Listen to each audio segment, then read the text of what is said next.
All right, so I'm joined here with Josh Cruz. He's the president of Old Dominion University's Video Game Design and Development Club, and he's been kind enough to give us an interview for the Oculus Rift project, so thank you. First off, Facebook CEO Mark Zuckerberg seems incredibly excited about Oculus's implications in the mobile communications department. He goes on to say he feels after video games, they can focus on using Oculus as a platform to launch other experiences, including consulting with your physicians or your professors just by putting on the goggles at home.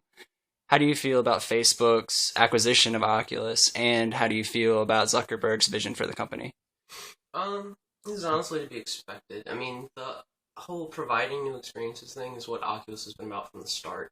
They never claimed to be specifically a VR, like, video game company. It's about providing experiences, new experiences.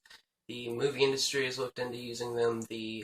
Um, Even the music industry has looked into producing with them. You got people like Trent Reznor from Nine Inch Nails talking to Carmack about producing things. It's really cool stuff. All right. Oculus's vision statement says they look to create immersive virtual reality technologies that are wearable and affordable.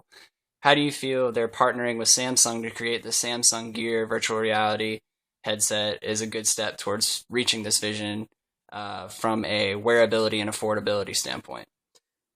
It also makes sense. They've been working with Samsung from the start. The screens in their current dev kits, I believe, are Samsung models. The first dev kit was as well. They ordered them out.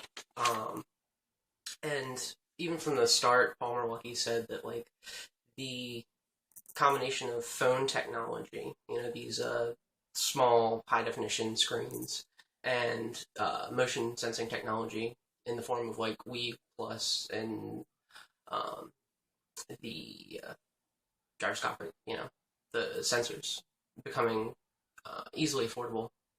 It just makes sense that they partner with them now and moving forward. All right. CEO of Oculus, Brendan Arib, describes Oculus virtual reality as a disruptive technology that enables the world to experience the impossible. Disruptive technologies are ones that we would define as those that blindside the market and can knock off even the strongest existing competitors. That being said, Sony's creating its own VR system to compete with Oculus called Project Morpheus.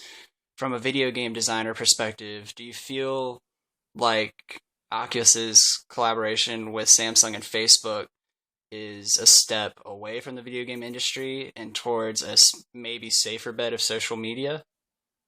Um, the other part of this is that there's been a shift in the game industry to middleware.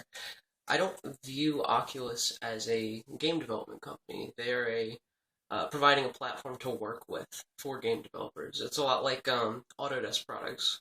Autodesk makes products to help you make things. So, a comparison I made earlier was it's like the television production industry not making television shows. You wouldn't expect them to.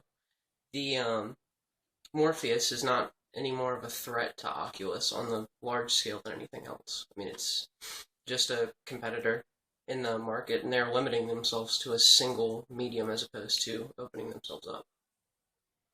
So you would say Oculus really isn't so focused on making the next big video game, but rather they're forced the industry to launch itself into the next big thing, which could be virtual reality gaming. Yeah, I mean, it's again to provide new experiences. It's showing games from a new perspective, allowing developers to use new styles of making games. It's going to be like, in my opinion, the shift from 2D to 3D, like a whole change of perspective.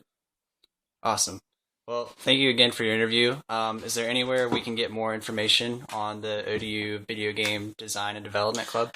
Sure. We're actually meeting every Thursday at 12:30 in the Ed 232 second floor. You can also find us on OrgSync. Search video, and we should be the only thing that comes up. Awesome. Thanks. Yeah. Thank you.